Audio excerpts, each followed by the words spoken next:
हमारे पास ये प्यारा सा बच्चा आज नंदीशाला आया अपने माता पिता के साथ, और इसको एक ऐसी गंभीर बीमारी है जिसको मैं कहूँ कि इंडिया के अंदर तो शायद वो लाइलाज ही है। डीएमडी नाम से एक खतरनाक बीमारी इस बच्चे को है, जिसके कारण इसकी जो कोशिकाएं हैं धीरे धीरे वो डैमेज हो जाती हैं, और डैमेज होने के कारण जो बताया गया है, जैसे कि इनके पिताजी ने हमें बताया कि लगभग जिसको एज होती है वो 20 साल तक ही बच्चा मान लो जी पाता है। तो उस बीमारी से ग्रस्त है, और इसका इलाज या तो अमेरिका में है या दुबई में है, फॉरेन कंट्रीज़ के अंदर इसका इलाज है, जिसके लिए बहुत ज़्यादा पैसे की ज़रूरत है। तो हमारे पास किसी के माध्यम से नंदीशाला पहुंचा, तो गौ माता तो पालनहार है जैसा हम पहले कहते हैं, और इसके माध्यम से यदि थोड़ी सी बहुत हमने एक मदद की, एक पहल की है, आर्थिक मदद इस बच्चे को दी है ताकि एक शुरुआत हो जाए। और मैं तो सभी लोगों से भी प्रार्थना करूंगा, जितने भी आज आप लोगों के माध्यम से मुझे सुन भी रहे हैं, कि जितनी ज़्यादा हो सके इस बच्चे की मदद करें, क्योंकि परिवार के अंदर अकेला ये बेटा है और इनका और कोई सहारा भी मानो माता पिता का नहीं है, और एक ऐसी बीमारी है जिसका ये अपने आप को मैं अगर कहूँ कि बेच भी तो भी इलाज ना करा पाए। तो जितनी भी एनजीओज़ हैं या जितने जो समर्पित या समृद्ध लोग हैं, वो इस सेवा के अंदर आके आए। और मेरे बेटे का नाम पुनीत सैनी, और इसको ना ड्यूचेन मस्कुलर डिस्ट्रोफी नाम से बीमारी है। इसको धीरे धीरे इसमें मसल्स इतने वीक हो जाते हैं कि बच्चा ना चलने फिरने में असमर्थ हो जाता है, और फिर ये धीरे धीरे हार्ट तक जाती है। और जब ये बीमारी मान लो हार्ट तक पहुंच जाती है, उसके बाद बच्चे आगे सर्वाइव नहीं कर पाते। और हमने दिल्ली एम्स में भी इनका ट्रीटमेंट करवाया है, रोहतक पीजीआई भी करवाया है, नोएडा होम्योपैथी के अंदर भी हमने इसका ट्रीटमेंट करवाया है।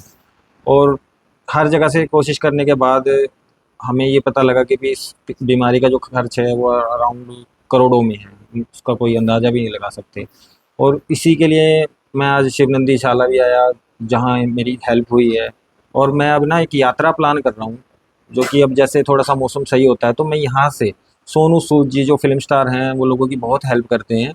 और यात्रा वो हम बेटे को व्हीलचेयर पे पैदल लेंगे, मान लो मैं पैदल होऊंगा और बेटा व्हीलचेयर पे होगा, और लोगों से कनेक्ट करता हुआ मैं वो 1500-1600 किलोमीटर की जो यात्रा है वो कवर करूंगा, ताकि पूरा इंडिया मेरे साथ जुड़ पाए और मेरे बच्चे के इलाज में जो खर्च है उसको हम जुटा पाएँ।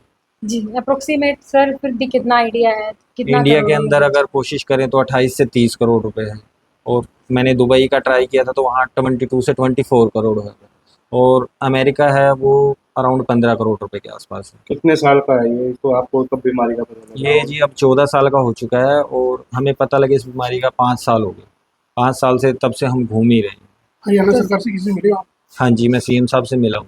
सीएम साहब को मैंने अपनी जो मांगे थी वो लिख के दे के भी आई, बच्चे के लिए व्हीलचेयर का इंतजाम हो, ऐसे बच्चों के लिए कोई फंड हो वो हेल्प करवाई जाए, या फिर इनका पेंशन वगैरह का करवाया जाए।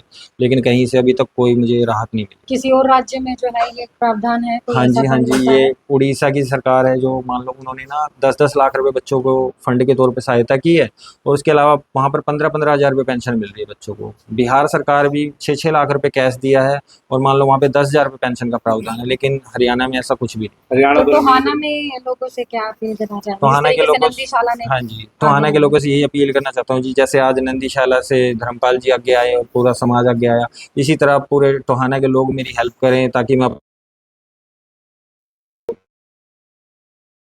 तो नहीं दे सकते, लेकिन टोटल अगर देखा जाए तो इंडिया के अंदर इस ऐसी बीमारी के 5 लाख बच्चे हैं जो कि सेम डिजीज से ही बिलोंग करते हैं। कोई एसएमई टाइप 1, बीएमडी है, डीएमडी है। इसमें जो डीएमडी है इसमें भी 79 एक्शन होते हैं, तो सब अलग अलग एक्शंस पे दवाइयाँ चली हुई। कुछ एक्शंस की अभी दवाई आई है, लेकिन अभी सभी एक्शंस की नहीं आई है। जो मेरे बेटे को एक कॉमन एक्शन इसका स्कीपिंग है मान लो, तो उसके लिए जो वो इंजेक्शन अभी बन गया है वो वन टाइम थेरेपी है, जो कि 28 से 30 करोड़ रुपए क्या का। मांग की थी आपने हरियाणा के मुख्यमंत्री से, और अब क्या मांग है? हमने इसके इलाज के लिए बोला था, और ये बोला था कि इसके लिए, क्योंकि ये अकेला चल नहीं पाता, तो इसके लिए कोई इलेक्ट्रिक व्हीलचेयर हो, और इसके जो हम इसके अच्छे रख रखाव रख पाएँ, तो उसके लिए कोई पेंशन का प्रावधान हो, या कोई सीएम के द्वारा हमारे को फंड प्रोवाइड किया जाए, जिससे हम बच्चे को अच्छी तरह पाल सकें। आप क्या काम करते हैं?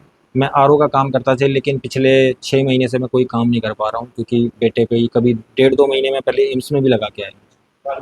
आपका कोई अकाउंट नंबर आप देंगे, कोई स्कैनर देंगे जिससे लोग आप? हाँ जी, मैंने अभी इनकी मम्मी जी का अकाउंट लगा रखा है साथ में। वैसे अभी ट्राई कर रहे हैं, जब हम यात्रा पे निकलेंगे तो एक ट्रस्ट का वो बनवा के ना वो अकाउंट लगाएंगे साथ में। अभी इनकी मम्मी जी का लगाया हुआ है साथ में। कौन? 9993 07979।